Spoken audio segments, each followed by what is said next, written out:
Good morning, শুভ অষ্টমী প্রত্যেককে। আশা করি তোমরা সবাই খুব ভালো আছো।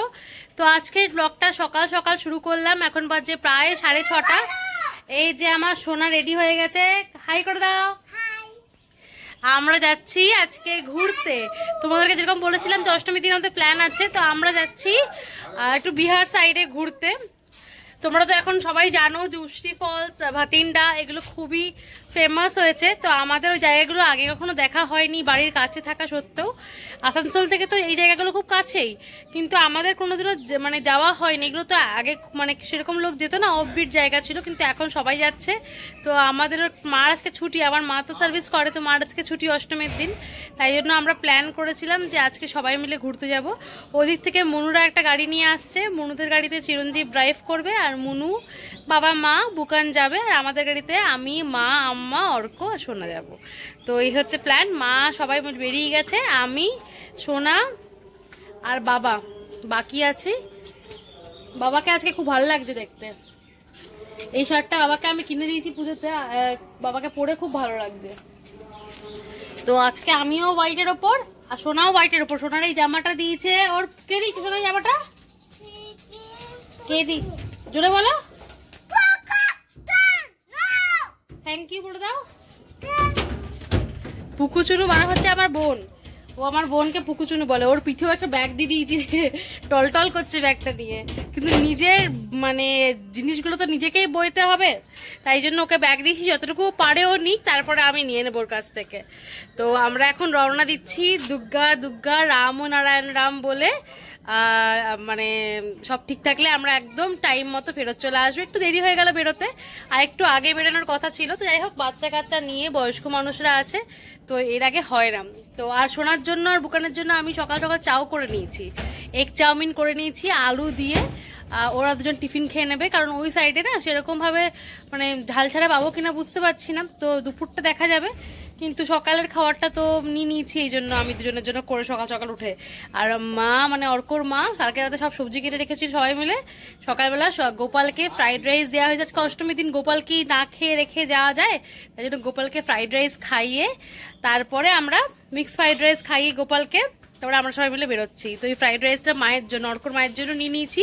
তার কারণ মা তো ওইখানে না অ্যাকচুয়ালি বিহার সাইডে পেঁয়াজ রসুনটাকে নিরামিষই ধরা হয়, তো সেই জন্য কিন্তু মা তো পেঁয়াজ রসুন ছোঁয়া খায় না, তাই জন্য মায়ের জন্য খাবার নিয়ে নিয়েছি যাতে কোনো অসুবিধা না হয়। তো বন্দোবস্ত করেই যাচ্ছি, সমস্ত কিছু সব ঠিক থাকবে। আমরা ঠিকঠাক করে ঘুরে একদম টাইম মতো চলে আসবো। ভগবানের মানে আমাদের ওপর আশীর্বাদ তো আছেই। তো আমরা একদম ঠিক টাইম মতো ড্রাইভ করে চলে আসবো। কারণ এত ভয় করছে কেন বলতো, চিরঞ্জীব মনে হয় প্রথমবার এতটা ড্রাইভ করে যাচ্ছে। চিরঞ্জীব আগে কখনো এতটা ড্রাইভ করেনি, তো আমরা সাহস জুগিয়েছি ও পারবে। তো যাই, এবার রওনা দিই।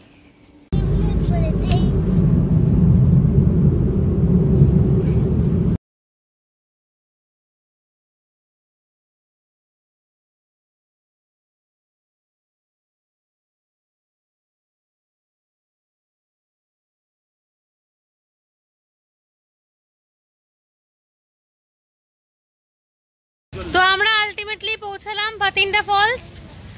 খুবই সুন্দর, দূর থেকে দেখতে পাচ্ছি ফলসটা, মানে এত দূর আসাটা সার্থক। খুব সুন্দর, কিন্তু জায়গাটা সত্যি অনেকটা দূর। মানে আমাদের অবশ্য মানে আমাদের বাড়ি থেকে আসতে প্রায় 2.5 ঘন্টা টাইম লাগে, সেরকমই দেখাচ্ছিল।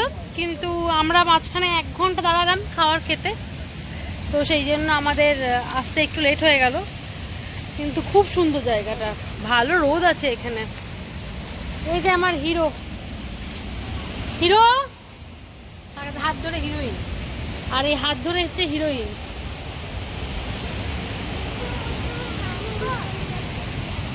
খুবই সুন্দর, আর যেহেতু ফলসটা আছে সেই জন্য এখানে একটু গরমটা কম লাগছে। চলো তোমাদেরকে দেখাই ফলসটা। ঝাড়খণ্ড রাজ্যের ধানবাদ জেলার এটা একটা খুবই সুন্দর একটা জায়গা। আমাদের বাড়ির কাছে থাকা সত্ত্বেও এত সুন্দর জায়গাটা এর আগে কোনোদিনও আসেনি, মন ভরে গেছিল একদম গিয়ে। বর্ষাকালে এখানে প্রচুর জল থাকে, তবে এখনও কিন্তু এই মাসেও মানে সেপ্টেম্বরের লাস্টে এই সময়তেও কিন্তু জল কোনো অংশে কম ছিল না। খুব সুন্দর লাগলো জায়গাটা আমাদের। এটা ধানবাদ স্টেশন থেকে 15 থেকে 16 কিলোমিটার ডিস্টেন্সে। তো যদি কলকাতা থেকে ট্রেনে করে আসো তাও তোমরা জায়গাটা ঘুরে দেখে যেতে পারো। চলে এসেছি আমরা রামরাজা মন্দির, খুবই চমৎকার মন্দির একখানা, খুব সুন্দর, হোয়াইট কালারের সাথে গোল্ডেনের কারুকার্য, খুব সুন্দর। কিন্তু আমরা আস্তে আস্তে ক্লাইমেট পুরো চেঞ্জ। যখন আমরা ভাতিন্ডা ফলস গেছিলাম প্রচণ্ড রোদ ছিল, খুব কষ্ট হয়েছে, কিন্তু এখানে আস্তে আস্তে এখন রোদ উঠছে, তার সাথে বিদ্যুৎ চমকাচ্ছে, অদ্ভুত একটা ক্লাইমেট। তবে গরমটা লাগছে না, শুনতে পাচ্ছ কি জোরে জোরে বাজ পড়ছে, বৃষ্টি হচ্ছে না, দেখো আবার এদিকে রোদ উঠেছে, অদ্ভুত ক্লাইমেট, অদ্ভুত ক্লাইমেট। তো তোমাদেরকে, আমিও মন্দিরটা প্রথমবার দেখছি, প্রথমবার এলাম, খুব সুন্দর মন্দিরটা, তো তোমাদেরকেও ঘুরিয়ে দেখাচ্ছি, দেখো তোমরাও দেখো, আশা করি ভালো লাগবে তোমাদেরও।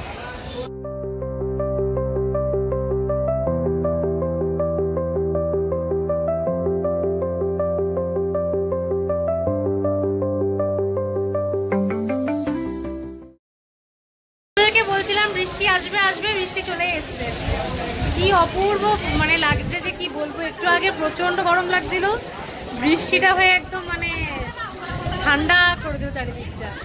বৃষ্টি হচ্ছে ঠিকই কিন্তু খুব আরাম লাগছে, প্রচন্ড গরম ছিল, বলে বোঝাতে পারবো না। বৃষ্টিটা হচ্ছে, খুব ভালো লাগছে।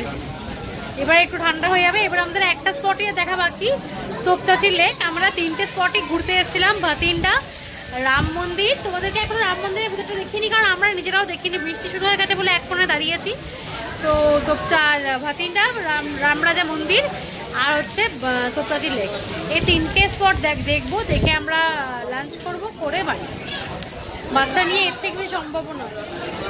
কি সুন্দর লাগছে, রোদ উঠলে মন্দিরটা আরো সুন্দর লাগতো, কিন্তু এটাই ভালো লাগছে। আমরা তো ঠান্ডা পাচ্ছি, মানে প্রচন্ড গরম লাগছিল। কোল্ড ড্রিঙ্কস খেয়েছি আমরা, ভাতিন্ডা ফলস দেখার পর সবাই মিলে কোল্ড ড্রিঙ্কসও খেয়েছি, এত গরম লেগেছে। সোনাও মানে খেয়েছে, সোনাকেও দিয়েছি। ওর তো ড্রেস সব চেঞ্জ করেছি, এত ঘেমে গেছিলো ছেলেটা। যাই হোক, এখন খুব ভালো লাগছে।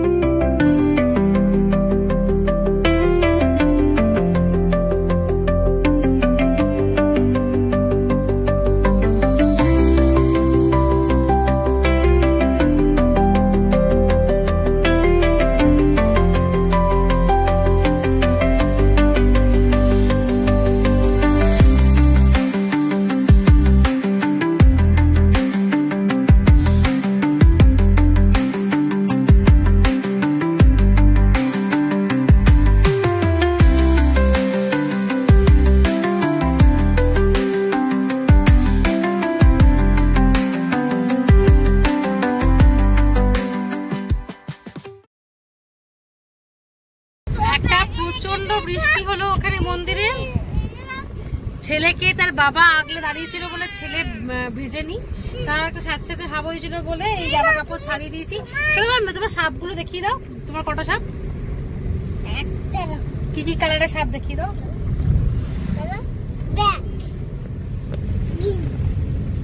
কটা সাপ, কি করবে সাপগুলো, কি করবে রে?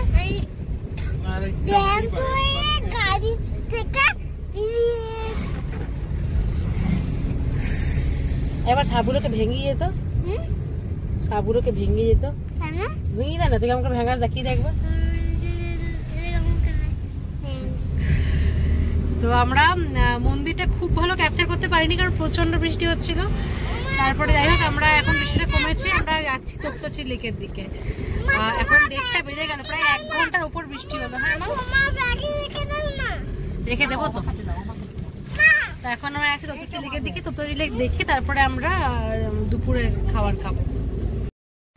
আমরা রামরাজা মন্দির দেখার পর যাচ্ছি এখন তোপচাঁচি লেকের দিকে। শুনেছি লেকটাও খুব সুন্দর, তবে যাওয়ার সময় রাস্তাটার মানে ক্যাপচার না করে থাকতে পারলাম না। দেখো দুদিকে একদম পাহাড়ে ঘেরা, আর যেহেতু এর আগেই বৃষ্টি হয়ে গেছে, ক্লাইমেটটাও খুব সুন্দর। এখন প্রায় আমরা তোপচাঁচি লেকের দিকেই পৌঁছেই গেছি। তো এখানে আবার ভিউটা অন্যরকম, এখানে দুদিকে একদম গাছপালায় ভর্তি, চারিদিক সবুজ, খুব ভালো লাগছিল, মানে জায়গাটা খুব সুন্দর। আর আমরা এখানে স্থানীয়দের থেকে জানতে পারলাম উত্তম কুমারের বাড়িও আছে এখানে। তো যাওয়ার পথে আমরাও দেখলাম, তোমাদেরকেও দেখাবো। এখন আমরা পৌঁছে গেছি তোপচাঁচি লেকে। খুব সুন্দর লেকটা, মানে চোখ জুড়িয়ে যাচ্ছিল। আমাদের বাড়ির কাছে যে এত সুন্দর কয়েকটা জায়গা রয়েছে, সত্যি মানে এর আগে যে কেন আসেনি আফসোস হচ্ছিল। এখানে বসে থাকলেই সময় কেটে যাবে, এত সুন্দর। তো আমরা অনেকক্ষণ সময় কাটালাম এই লেকের ধারে। তারপরে এখান থেকে বেরিয়ে পড়লাম, কারণ বাচ্চাগুলোর খিদে পেয়ে গেছিলো। তোমাদেরকে বলেছিলাম উত্তম কুমারের বাড়ি, তো এইটাই হলো উত্তম কুমারের বাড়ি। যাওয়ার পথে আমরা নামিনি, গাড়ি থেকেই দেখে নিলাম। এটা তোপচাঁচি থেকে বেরিয়ে যাওয়ার রাস্তাতে পড়ে। খুব সুন্দর লাগলো জায়গাটা, সত্যিই ঘুরে দেখলাম, খুব ভালো লাগলো। এখন প্রায় বাজছে 3:30। তো আমরা এখানে একটা রেস্টুরেন্টে ঢুকেছি। এখানে দেখলাম কাছাড়ে একটাই রেস্টুরেন্ট ভালো। রেস্টুরেন্টের নাম কি? সানি পাঞ্জাব। সানি পাঞ্জাব। তো এই হ্যাঁ, তো আমরা যাওয়ার পথেই দেখে গেছিলাম। এখানে আর নেইও, এই কাছাড়ে একটাই ভালো রেস্টুরেন্ট দেখতে পেয়েছি, তো ওখানে এসেছি। বাচ্চাগুলো খাওয়ার জন্য একদম উদ্গ্রীব হয়ে গেছে। 3:30 বাজছে, আমাদেরও খুব জোরে খিদে পেয়েছে। তো অর্ডার দেওয়া হয়ে গেছে, এবার আসলে আমরা খেয়ে খুব তাড়াতাড়ি এরা খাওয়ার সার্ভ করেছিল। আমাদের সত্যি খুব খিদে পেয়েছিল, বাচ্চাগুলোর বিশেষ করে, আমাদেরও খুব খিদে পেয়েছিল। তো খাবারগুলো আসার পরে আমরা খাওয়ারের উপর ঝাঁপিয়ে পড়েছি সবাই। তো খাওয়া দাওয়া করে এখান থেকে সবাই মিলে বেরিয়ে পড়লাম। এরপরে আর আমি শ্যুট করিনি। তো দিনটা খুবই ভালো কাটলো। প্রথমত সবাই মিলে গেছিলাম, তার একটা আনন্দ তো আছেই। তারপরে অষ্টমী, আর তারপরে খুব সুন্দর জায়গাগুলো।